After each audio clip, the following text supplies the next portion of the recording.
አምላካችን የተመሰገነ ይሁን። እስቲ ከዚህ በላይ ለጌታ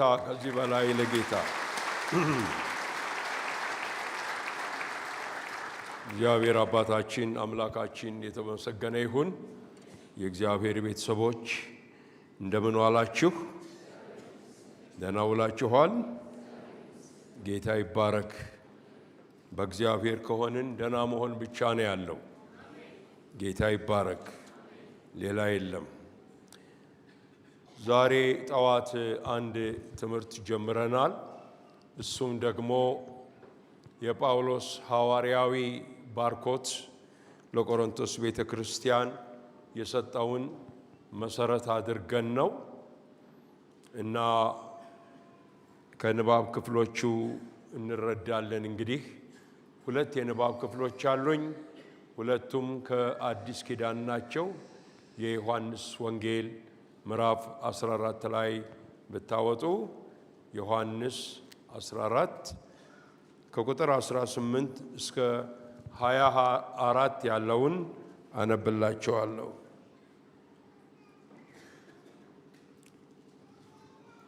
ወላጆች እንደሌላቸው ልጆች አልተዋችሁም፣ ወደ እናንተ እመጣለሁ። ገና ጥቂት ዘመን አለ፣ ከዚህም በኋላ ዓለም አያየኝም፣ እናንተ ግን ታዩኛላችሁ። እኔ ሕያው ነኝና እናንተ ደግሞ ሕያዋን ትሆናላችሁ። እኔ በአባቴ እንዳለሁ እናንተ በእኔ እንዳላችሁ እኔም በእናንተ እንዳለሁ በዛ ጊዜ ታውቃላችሁ። ትእዛዜ በእርሱ ዘንድ ያለችው የሚጠብቃትም የሚወደኝ እርሱ ነው። የሚወደኝንም አባቴ ይወደዋል፣ እኔም እወደዋለሁ፣ ራሴንም እገልጥለታለሁ። የአስቆሮቱ ያይደለ ይሁዳ ጌታ ሆይ ለዓለም ሳይሆን ራስን ለእኛ ልትገልጥ ያለህ እንዴት ነው አለው። ኢየሱስም መለሰ አለውም፣ የሚወደኝ ቢኖር ቃሌን ይጠብቃል፣ አባቴም ይወደዋል፣ ወደ እርሱም እንመጣለን፣ በእርሱም ዘንድ መኖሪያ እናደርጋለን። የማይወደኝ ቃሌን አይጠብቅም። የምትሰሙት ቃል የላከኝ አብ ነው እንጂ የኔ አይደለም። የሐዋርያው የጳውሎስ መልእክት ሁለተኛይቱ ወደ ቆሮንቶስ ሰዎች ምዕራፍ 13 ከቁጥር 11 ጀምሮ አነበዋለሁ። የምፈልገው 14ኛውን ቁጥር ነው። በቀረውስ ወንድሞች ሆይ ደህና ሁኑ፣ ፍጹማን ሁኑ፣ ምክሬን ስሙ፣ በአንድ ልብ ሁኑ፣ በሰላም ኑሩ። የፍቅርና የሰላምም አምላክ ከእናንተ ጋር ይሆናል። በተቀደሰ አሳሳም እርስ በርሳችሁ ሰላምታ ተሰጣጡ። ቅዱሳን ሁሉ ሰላምታ ያቀርቡላችኋል። የጌታ የኢየሱስ ክርስቶስ ጸጋ፣ የእግዚአብሔር አብ ፍቅር፣ የእግዚአብሔርም ፍቅር፣ የመንፈስ ቅዱስም ኅብረት ከሁላችሁ ጋር ይሁን፣ አሜን።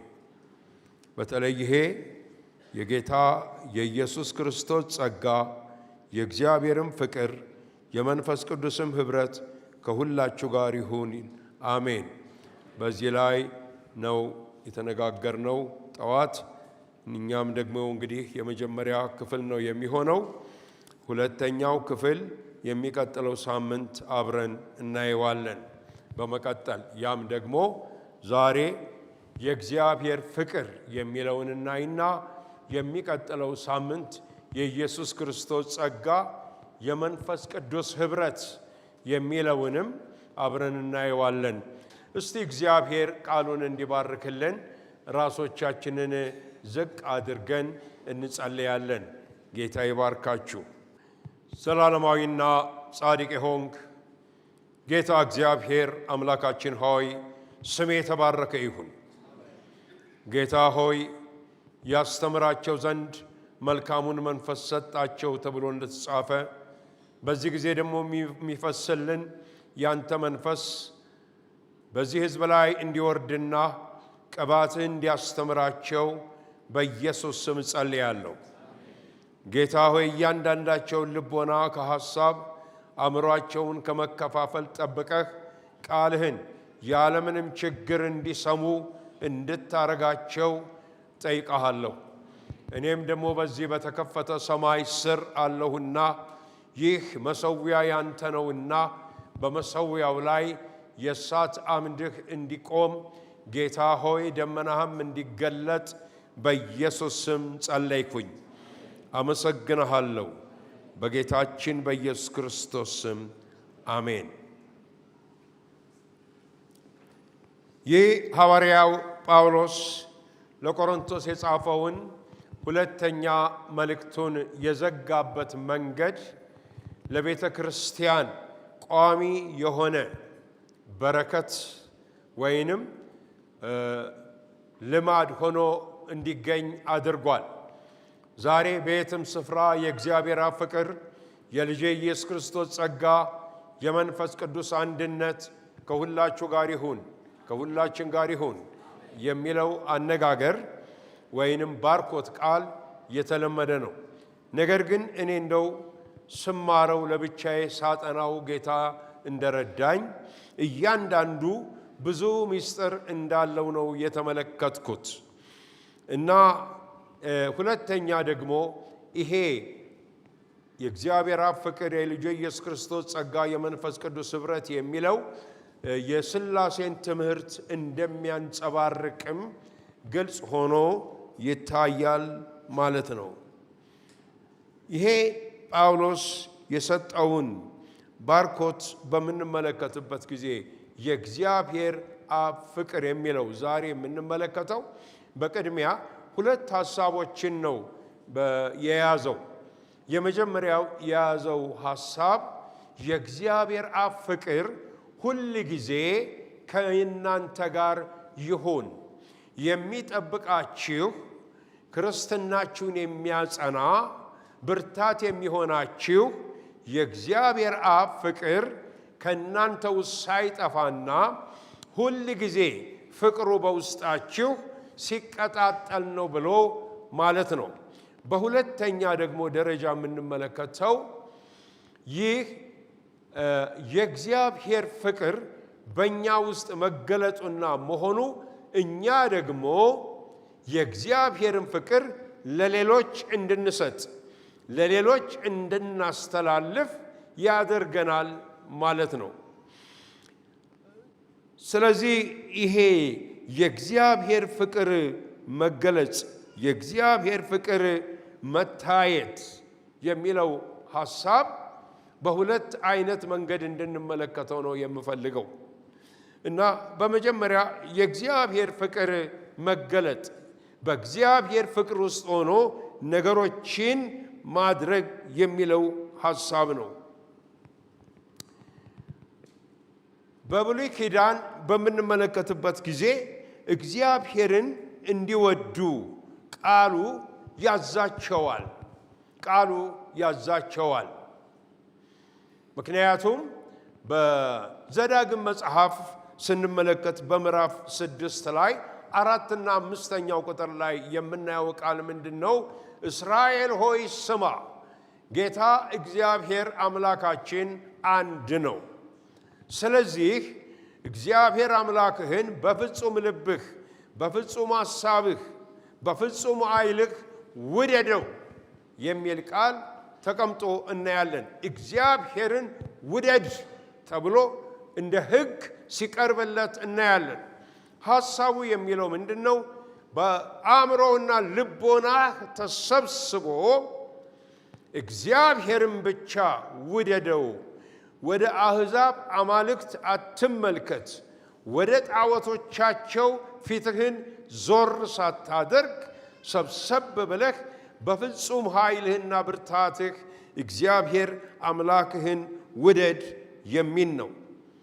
ነገር ግን ወደ አዲስ ኪዳን ስንመጣ ምንድን ነው የምናየው? በእግዚአብሔር ቃል ላይ በማቴዎስ ወንጌል ምዕራፍ 22 ከቁጥር 34 ጀምሮ እስከ 40 ያለውን ስንመለከት አንድ የሕግ አዋቂ ወደ ጌታችን ኢየሱስ ክርስቶስ መጣና ጥያቄው ጠየቀው። ለማጥመድን የጠየቀው መምህር ሆይ ከሕጎች ሁሉ የበላይቱና ትልቂቱ የትኛው ናት ብሎ ይጠይቀዋል። ከሕግማ የበላይነቱና የመጀመሪያይቱ ትልቁ ጌታ እግዚአብሔር አምላክህን በፍጹም ልብህ፣ በፍጹም ሐሳብህ፣ በፍጹም ነፍስህ፣ ኃይልህ ውደደው የሚለው ነው ብሎ ይነግረዋል። ጌታ ኢየሱስ በዛን ጊዜ የጠቀሰው በዘዳግም ምዕራፍ 6 ላይ እኔ አሁን የጠቀስኩላችሁን ጥቅስ ጠቅሶ ነው ኢየሱስ የሚናገረው። ነገር ግን ዛሬ በአዲስ ኪዳን እግዚአብሔርን የምንወደው ሕግ ስለሆነብን አይደለም። እግዚአብሔር የተመሰገነ ይሁን። ሕግ ስለሆነብን ስለምንጨነቅ ሳይሆን በውስጣችን የከተተው የእግዚአብሔርና የጌታ ፍቅር ግድ ስለሚለን ነው። ሃሌሉያ! ሁሉ ከፍቅር የተነሳ ሁሉ እግዚአብሔርን ከመውደድ የተነሳ እንደምናደርገው ነው ቃሉ የሚናገረን ማለት ነው። እና ሐዋርያው ጳውሎስ ይሄንን ሐሳብ በሚገልጽበት ጊዜ በሁለተኛ ቆሮንቶስ 5:14 ላይ የእግዚአብሔር ፍቅር የጌታ ፍቅር ግድ ይለናል አለ።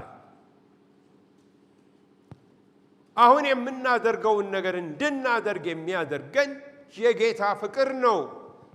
በዚህ ቦታ ከቤታችን ተነስተን ጊዜያችንን ወስደን ተቀምጠን ቃሉን እንድናደምጥ እንድናመልከው ያደረገን ሕግ አይደለም፣ የጌታ ፍቅር ነው። እግዚአብሔር ይመስገን። አዎ የጌታ ፍቅር ነው። ያ የጌታ ፍቅር በልባችን ስለነደደ ነው። እግዚአብሔር የተመሰገነ ይሁን። አሁን እንግዲህ ይህን የእግዚአብሔር ቃል በምንመለከትበት ጊዜ የእግዚአብሔር ፍቅር በብሉይም ኪዳን ተገልጾ ነበረ እና ያ የተገለጸው የእግዚአብሔር ፍቅር ለእኛ ደግሞ በልዩ መንገድ እንዲገለጽልን ያደረገ ያሳየን ጌታችን ኢየሱስ ክርስቶስ ነው። በመስቀል ላይ ሕይወቱን አሳልፎ በመስጠት ደሙን አፍስሶ ሥጋውን ቆርሶ የሰጠን ኢየሱስ ክርስቶስ ነው። ስለዚህ በአንደኛ ዮሐንስ ምዕራፍ 3 ቁጥር 1 ላይ ወዳጆች ሆይ ይላል፣ ወንድሞች ሆይ ተመልከቱ እግዚአብሔር እንዴት ያለውን ፍቅር እንደሰጠን እዩ ይላል። አንድ ልጁን ኢየሱስ ክርስቶስን የሰጠን ምን አይነት ፍቅር እንደሆነ እዩ። ምን አይነት ስጦታ ነው። ስጦታ ለሰዎች ይዘን ስንሄድ ለማድረግ የምንፈልገው ነገር ፍቅራችንን ለመግለጽ ነው። የተለያዩ ስጦታ እንወስድላቸዋለን። ነገር ግን ወገኖች ሆይ ጌታ የሰጠን ፍቅር ካለው ነገር ላይ ትንሽ ቆርሶ አልሰጠንም። ውድ የሆነው ልጁን ኢየሱስ ክርስቶስን በመስቀል ላይ ስለ ኃጢአታችን እንዲሞት አደረገው። ክብር ለእግዚአብሔር ይሁን። ወገኖች ሁል ጊዜ ቢነገር የማያልቅና ፍጻሜ የሌለው ፍቅር ኢየሱስ ክርስቶስ ነው።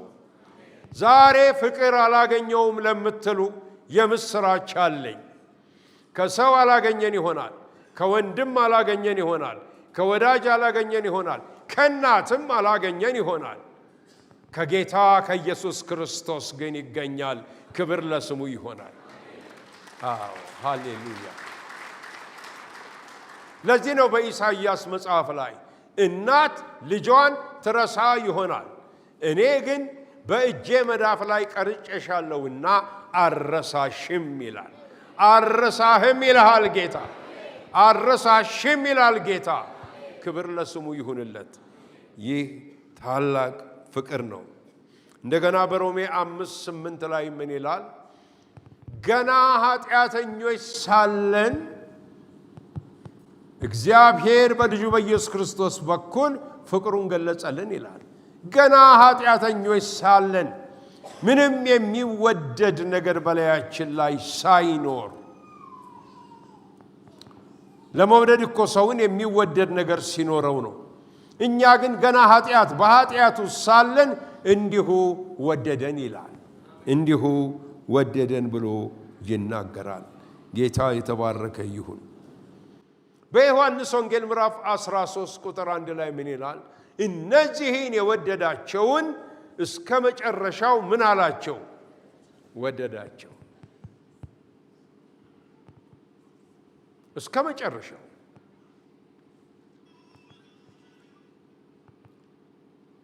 የሰዎች ፍቅር እስከ መጨረሻው ይወደኝ ይሆን? ይሄ ፍቅር እስከ መጨረሻው ይዘልቅ ይሆን የሚል ጥያቄ እኮ ያድርብናል። ባል ስለ ሚስቱ ይሄ ፍቅር እስከ መጨረሻው ይዘልቅ ይሆን? ሚስት ስለ ባሏ ይሄ ፍቅር እስከ መጨረሻው ይዘልቅ ይሆን? ይዘልቅ ይሆን ወይ? ይሄ የጓደኝነታችን ፍቅር ይዘልቅ ይሆን? አላውቅም። ምን እንደሚፈጠር ሁላችንም እርግጠኛ አይደለንም። አያድርገው፣ አይሁን። ነገር ግን ፍጹም የሆነ ጋራንቲ የሚሰጠን የጌታ ፍቅር አለ። ያም የወደዳቸውን እስከ መጨረሻ ወደዳቸው። ነገም ይወደኛል፣ የዛሬ ዓመትም ይወደኛል፣ እስከ ሞት ድረስ ይወደኛል፣ ይወደናል። እግዚአብሔር የተመሰገነ ይሁን። ይህ የእግዚአብሔር የአምላካችንን ፍቅር ያንጸባርቃል ማለት ነው። ጌታ የተባረከ ይሁን። ስለዚህ ጳውሎስ በሁለተኛ ቆሮንቶስ 5:14 ላይ የክርስቶስ ፍቅር ግድ ይለናል ብሎ ተናገረ። ግድ ይለናል። በቃ ለምናረገው ነገር ሁሉ የክርስቶስ ፍቅር ግድ ይለናል። ግድ ይለናል። እግዚአብሔር የተመሰገነ ይሁን። ሁለተኛ ወገኖች ሆይ የእግዚአብሔር ፍቅር በውስጡ ያለ ሰው ምን አይነት ነገሮችን ያንጸባርቃል? ምን አይነት ነገሮችን ይታይበታል ብለን እንጠይቅ። ይሄ በእኔ ሕይወት ውስጥ ይታያል ወይ ብለን እንጠይቅ። አንድ 7 የሚሆኑ ነጥቦችን እሰጣችኋለሁኝ። አንደኛው ወገኖች ሆይ የእግዚአብሔር ፍቅር በውስጡ የተገለጸ ሰው ስለ ጌታ ማንኛውንም ዋጋ መሰዋት ለመክፈል ሁል ጊዜ የተዘጋጀ ነው። በውዴታ በደስታ ለመክፈል የተዘጋጀ ነው። እስከ ሕይወቱ ድረስ ነው። ሐዋርያው ጳውሎስ በሚናገርበት ጊዜ የኔ ሕይወት መሰዋት ለመሆን ተቃርቧል ብሎ ሲናገር በደስታ ነው። የጽድቅ አክሊል ይጠብቀኛል ይላል። ቀጥሎ ያለውን ነገር አዎ ይጠብቀኛል ብሎ ይናገራል። በወንጌል ላይ ስንመለከት በማቴዎስ 13 ላይ ጌታ ኢየሱስ ከቁጥር 45 እስከ 46 ስለ እግዚአብሔር መንግሥት ምሳሌ ይሰጣል። ሲሰጥም ደግሞ እንደዚህ ይላል። ዕንቁን የሚፈልግ አንድ ነጋዴን ትመስላለች። አንድ የተሰወረች ዕንቁ አለች። የሚፈልጋት ነጋዴ አለ።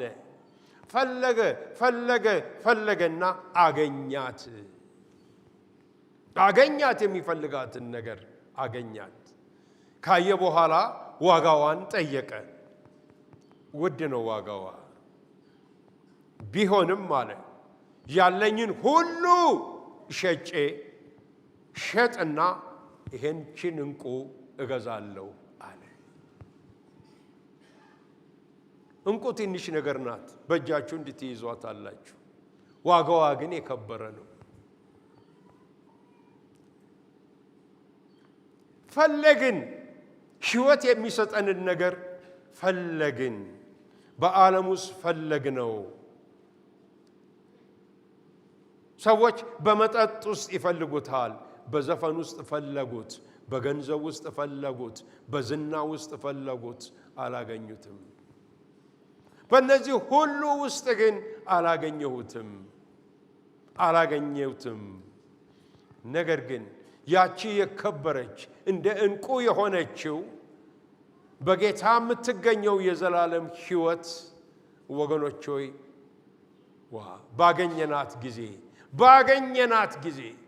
ባገኘኋት ጊዜ ሃሌሉያ ነፍሴ ረካች፣ ነፍሳችን ረካች። ስለዚህ ሁሉን ጥለን ተከተል ነው። ኪሳራ የለው። ሃሌሉያ ኪሳራ የለው። ይሄ ነጋዴ ያደረገው ወገኖች ሆይ እንደዚህ ነው። ለመጣል ፈቃደኛ መሆን። ዛሬ እዚህ ጉባኤ ውስጥ ትኖር ይሆናል። መልካም ነው።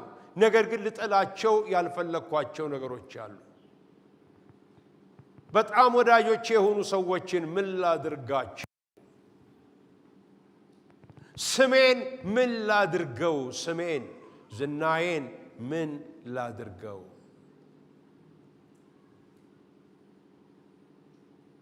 አስታውሳለሁ ድሮ ሮብ ከንጋቱ 12 ሰዓት የሚጀመር የፈውስ ፕሮግራም ነበር። በጣም በከተማው የከበሩ የተባሉ ሰዎች፣ የፖለቲካ ሰዎችም ጭምር ይመጡ ነበር መፍትሄ ለማግኘት። ነገር ግን ወገኖች ሆይ ቆብ አድርገው ጋቢ ተሸፋፍነው ፊታቸውን ሽፍንፍን አድርገው ይቀመጡ ነበር። ምክንያቱም መቼም እዚህ ቦታ ሰው እንዲያየኝ አልፈልግም ነው። እዚህ ቦታ መታየት አልፈልግም። እዚህ ቦታ ከታየው መቼም ጉድ ነው፣ ውርደት ነው ለኔ ብለው ራሱ በኋላ በህይወቱ የተለወጠ ሰው የነገረኝን ነው የምነግራችሁ።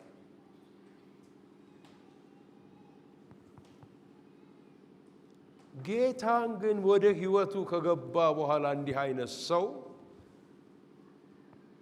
ዓለም እንዲያይለት እንዲያውቅለት ይፈልጋል። በኋላ አሁን እንደምናገረው እግዚአብሔር ይመስገን።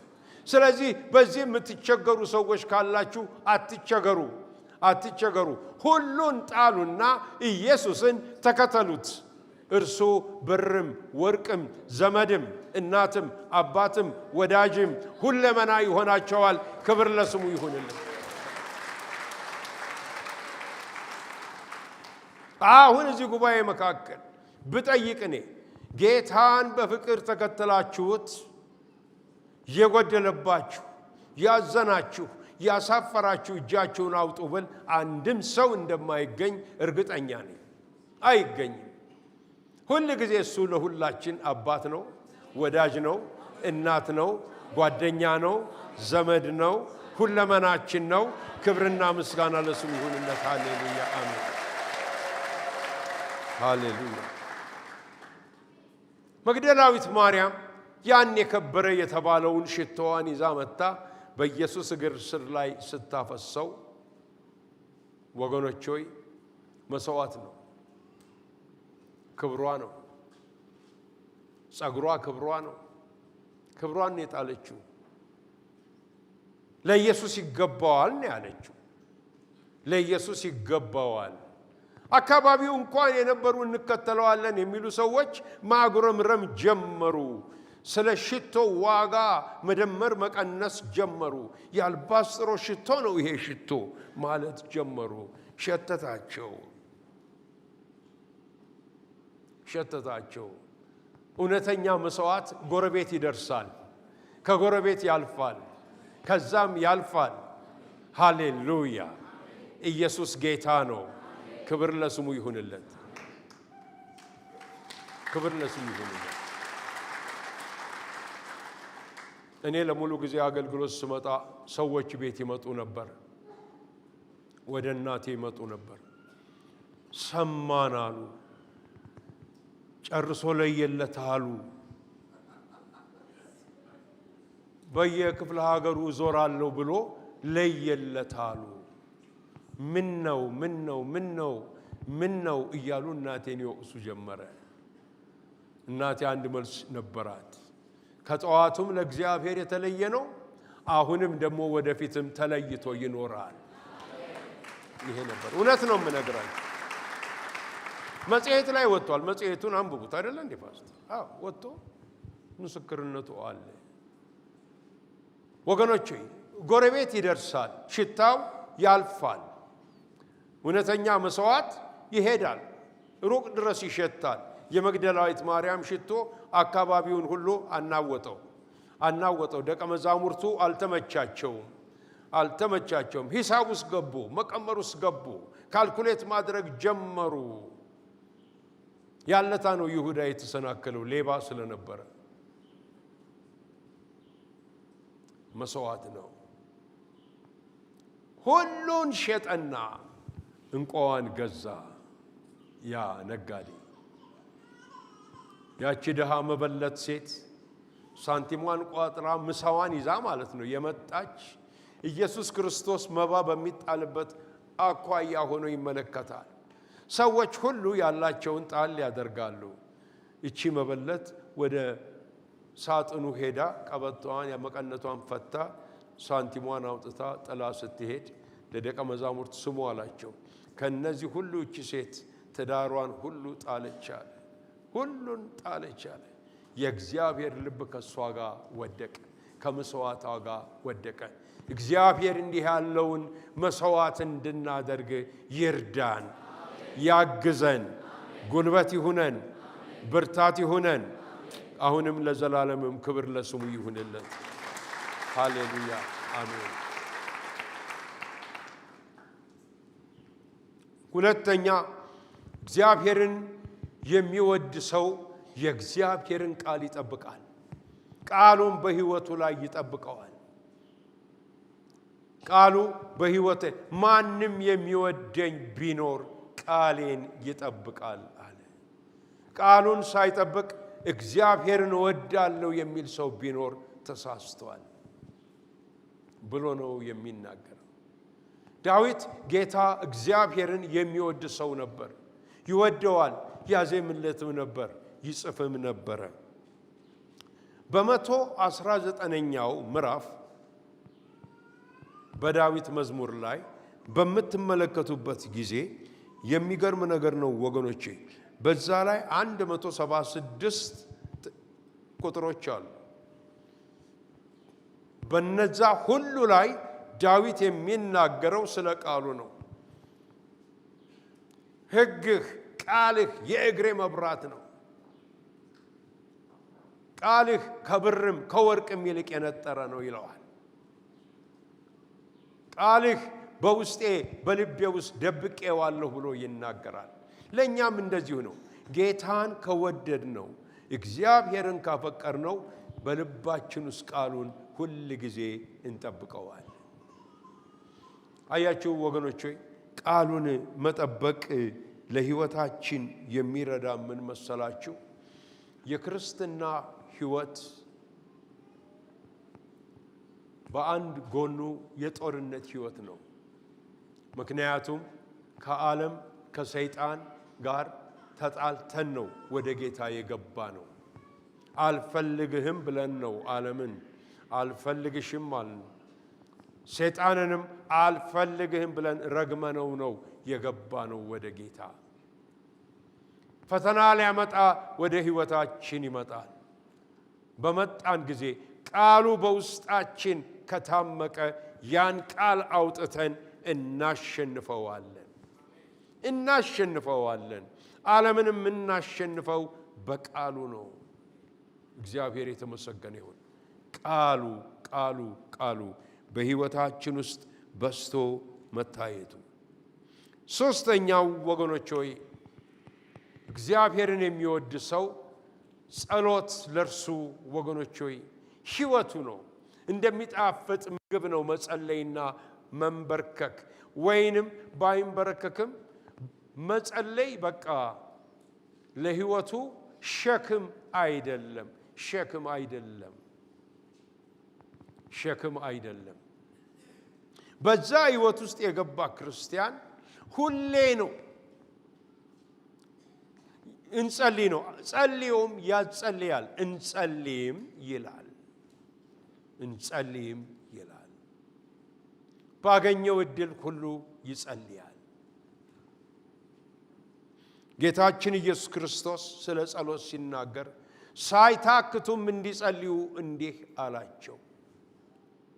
እንደገናም አንኳኩ ይከፈትላችኋል፣ ጠይቁ ይሰጣችኋል፣ ጸልዩ ጸልዩ። ደቀ መዛሙርቱን አንዲት ሰዓት እንኳን ከኔ ጋር አብራችሁ ልትተጉ አልቻላችሁምን? ተዳክመው ነበረ። ጸሎት መቼ መሰላችሁ ከባድ የሚሆነው? የእግዚአብሔር ፍቅር ከውስጣችን ሲቀለቅዝ ነው። ለዛ ቤተ ክርስቲያን የተነገረው ለኤፌሶን ወገኖች ሆይ አንድ የምነቅፍህ ነገር አለ፣ የቀደመው ፍቅርህን ትተሃልና እንደ ቀድሞው አይደለህም። ያ እንደ በጀመርንበት ፍቅር አይደለም የምትራመደው። ተለወጥክብኝ ልጄ፣ ተለወጥሽብኝ፣ እንደ ቀድሞ አይደለህም። አንተ ተለውጠሃል፣ እኔ ግን አልለወጥብህም። አይገርምም? ብንደክምም ስንሰንፍም ስንወድቅም ስሙን መጥራት ሲሳነንም እርሱ ግን ለአንድ ደቂቃም አይለወጥብሽም። እዚህ ውስጥ የደከማችሁ የቀደመው ፍቅራችሁ በሆነ ምክንያት የተወሰደ ዓለም ወስዶታል ወይ? ሥጋ ወስዶታል ወይ? ሰዎች ሰርቀው ወስደውታል ወይ? አካባቢያችን ተጽዕኖ ፈጠረብንና የቀደመውን ፍቅር ትተናል ወይ? ሰዎች አሰናክለውናል ወይ? አገልጋይም እኮ ያሰናክላል። ሰዎች አሰናክለውናል ወይ? ጌታ ምን እንደሚለን ልንገራችሁ ክርስቲያኖች። እኔ እኮ ሰው አይደለሁም፣ እኔ እኮ ከሌ አይደለሁም፣ እኔ እኮ ከሊት አይደለሁም፣ እኔ እኮ ያ ፓስተር አይደለሁም፣ እኔ እኮ ስለ ኃጢአትህ የሞትኩልህ ሕይወቴን የሰጠውልህ የማልለወጠው ጅማሬና ፍጻሜ የሌለኝ ኢየሱስ ክርስቶስ ነኝ ይልሃል። አለቀ።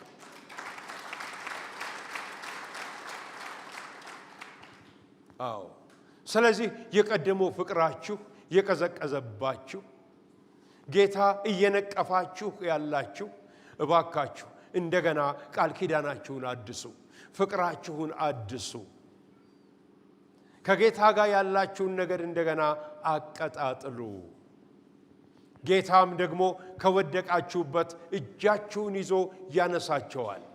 ከቀደመው ይልቅ የኋለኛው ጸጋችሁ የበለጠ ይሆናል። ሃሌሉያ! እግዚአብሔር ይመስገን። ጓደኞቻችን እንደሆነ በየአውቶቡስ ፈርማታው እየጣልናቸው ሄደናል። የሉም። እንደዛ ይሆኑልን የነበሩ ሰዎች የሉም። ዛሬ ብንፈልጋቸው ነበረ፣ ግን የለም። እዛው ቦታ ያገኘሁት በ53 ዓመት ክርስትና ኢየሱስ ክርስቶስን ብቻ ነው።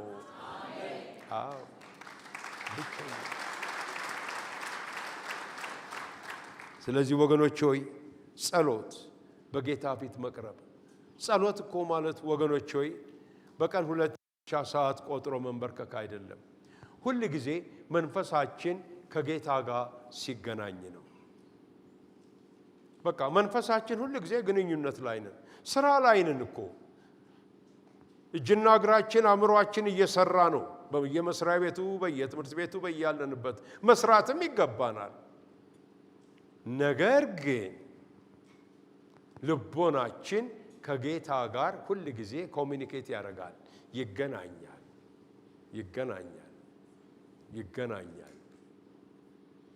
በሚገናኝበት ጊዜ የእግዚአብሔርን ምን ይዘን ነው የምንሄደው?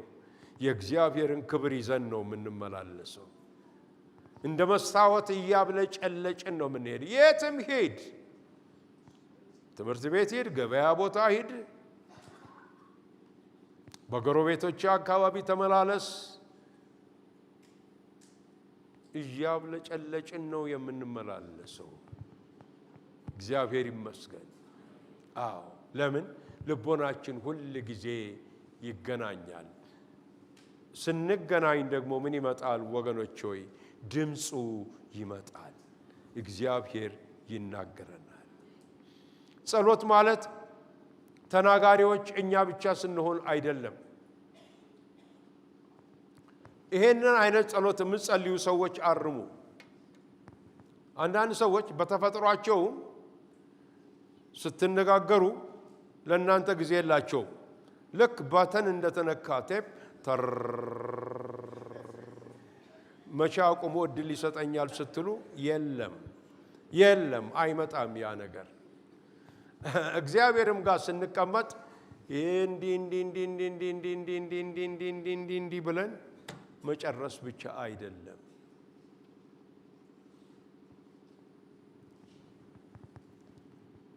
ጸጥ በል እስቲ፣ ጆሮህን ስጥ የልቦናህን። ሳሙኤል እንደሰጠው የልቦናውን ጆሮ ስጠው። የሚነግርህ ነገር አለ። አዎ የሚነግርህ ነገር አለ። አስታውሳለሁ ማርች 1987 በአውሮፓውያን አቆጣጠር ከባለቤቴ ጋር ነበርኩኝ ሳሎን ውስጥ። በእርግጥ ሰማሁት ድምፁን። እምነግርህ ነገር አለኝ ዛሬ፣ እስቲ ተንበርከክልኝ አለኝ። እምነግርህ በፍጹም እኔ መናገር አልቻልኩም። 45 ደቂቃ እግዚአብሔርን ሰማው ነበር። ሊሆን ያለውን ነገር ሁሉ በአሜሪካ አብያተ ክርስቲያናት ነገረኝ። ለባለቤቴ ያካፈልኳት። ሆነ። ከዓመት በኋላ ሆነ ያ ነገር። ስላንተም የሚነግርህ ነገር አለ። አይዞህ። ስለ ስራ፣ ስለ ትዳርህ፣ ስለ ኑሮሽ፣ ስለ ቤትሽ፣ ስለ ማንኛውም ነገር የሚነግርሽ ነገር አለ። አንድ ድምፁን ሊያሰማሽ የሚፈልገው ነገር አለ። ኮንፊውዝድ ሆኛለሁ። የትኛውን አቅጣጫ ልውሰድ? ጌታ ይላል ነይ እኔ ጋ ነይ፣ ላናግርሽ እፈልጋለሁ። ዝም ብለሽ ጠብቂኝ። በሚገባን በምንረዳው ለእኛ ብቻ በተሰጠ ሰማያዊ ኮድ እግዚአብሔር ያናግረናል። ሃሌሉያ!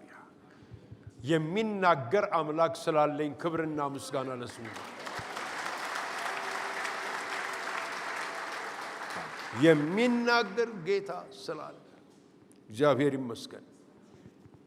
ወገኖች ሆይ አራተኛ የእግዚአብሔር ፍቅር በልቡ የሞላ ሰው ስለ ፍቅረኛው ስለ እግዚአብሔር ስለ ጌታ ኢየሱስ ከመናገር አያቆምም። ያወራል። በየሄደበት የኢየሱስ ፍቅር በልቡ ነዷልና ያወራል፣ ይናገራል። የተለማመደውን ይናገራል። እናንተ ሰዎች ሆይ አሉ ፈሪሳውያን፣ በዚህ ሰው ስም እንዳትናገሩ አላዘዝናችሁምን?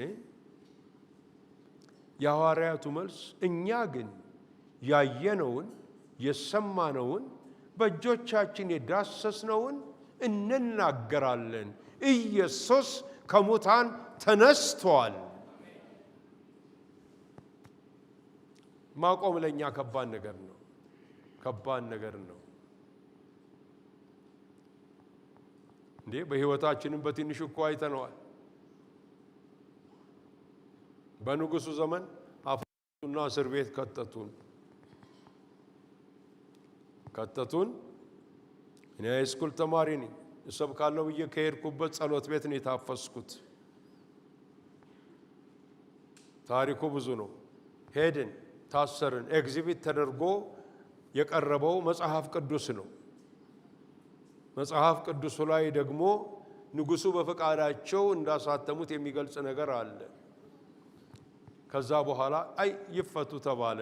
ይፈርሙልንና ይውጡ። በኋላ ተጠራውና እዚህ ስር ፈርም። ምን ይላል ወረቀቱ? ሁለተኛ ላልናገር። ያኔ ያሳምሩታል። ያልተፈቀደ ስብሰባ። ይሄንማ ማድረግ አልችልም አልኳቸው። ሁለመናዬ ኢየሱስ ነውና ማድረግ አልችልም። አንተ ጤና የለህም ወይ አሉ። አያችሁ እንዴት ተብሎ ዝም ይባላል? ሕይወትን ያገኘ ሰው እንዴት ዝም ይላል? ሰላምን ያገኘ ሰው እንዴት ዝም ይላል? ፈውስን ያገኘ ሰው እንዴት ዝም ይላል? በጠላት ላይ ድል ያገኘ ሰው እንዴት ዝም ይላል? ኢየሱስ ጌታ ነው። ሃሌሉያ አሜን። በቃ ያ የጌታ ፍቅር ግድ ይለናል። ደርግ መጣ። በገንዘብ ተገዝተናል። የኢምፔሪያሊስቶች ቡችሎች እየተባለ ገንዘብ እየተቀበሉ መጥተው እንዲህ ያደርጋሉ ህዝብን።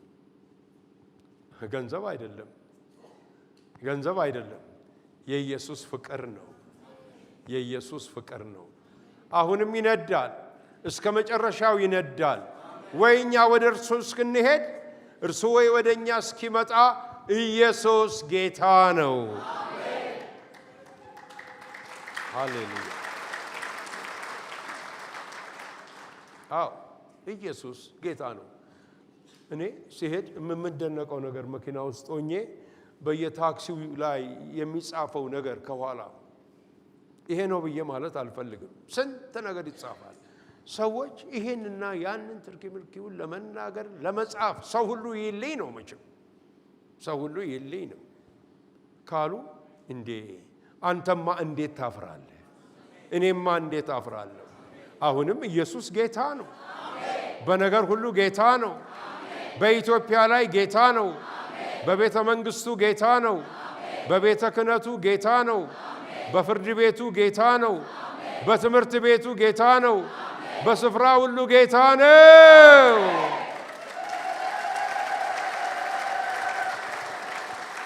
ሃሌሉያ ክብር ለስሙ ይሁንለት። ስለዚህ ይናገራል። ጌታ ይባረክ። አምስተኛ ጌታውን ማገልገል ይፈልጋል።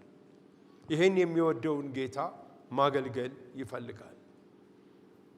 እባካችሁ እድሉን ስጡኝ ይላል። መሬቱን ልጥረገው፣ ውጭ ያለውን ስፍራ ላጽዳው፣ መስታወቱን ልወልውለው፣ በዝማሬ ላገልግለው፣ ላገለግለው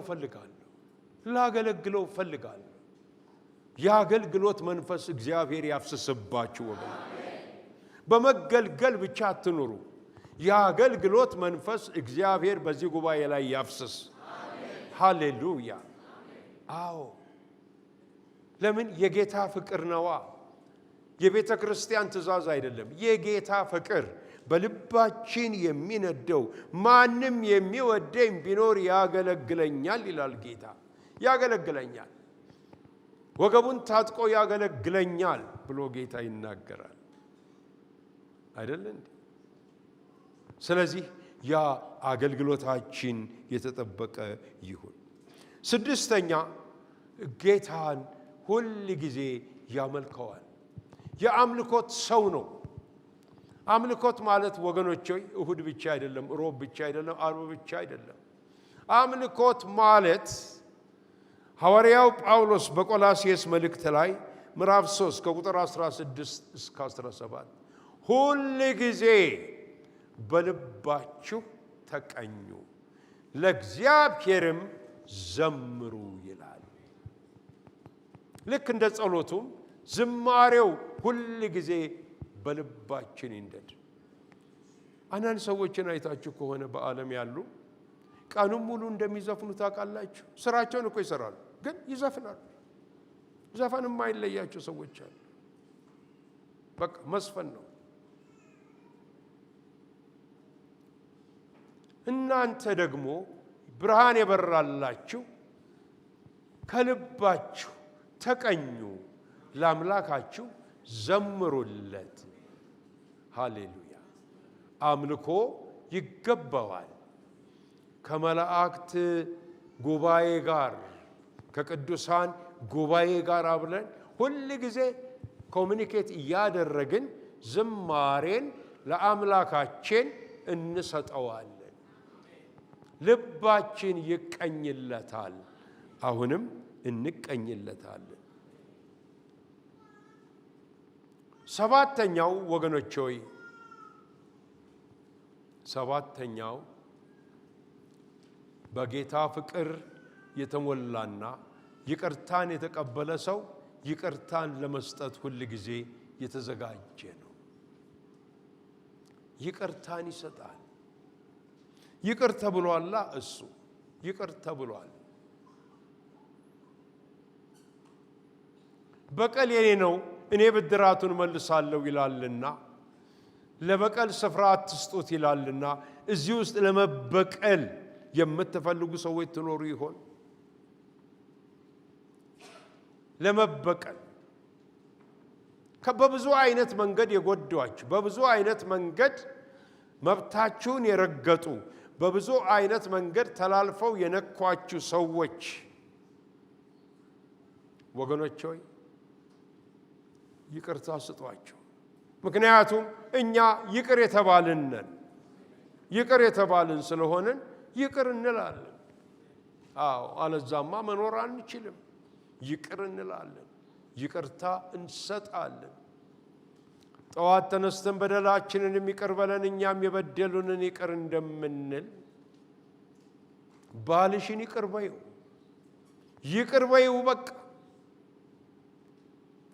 አጥፍቷል፣ በድሏል፣ ተላልፏል፣ መስመር ቀይ መስመር አልፎ ሄዷል። ይቅር በይው። በይቅርታሽ እግዚአብሔር ይከብራል። በይቅርታ እግዚአብሔር ይከብራል።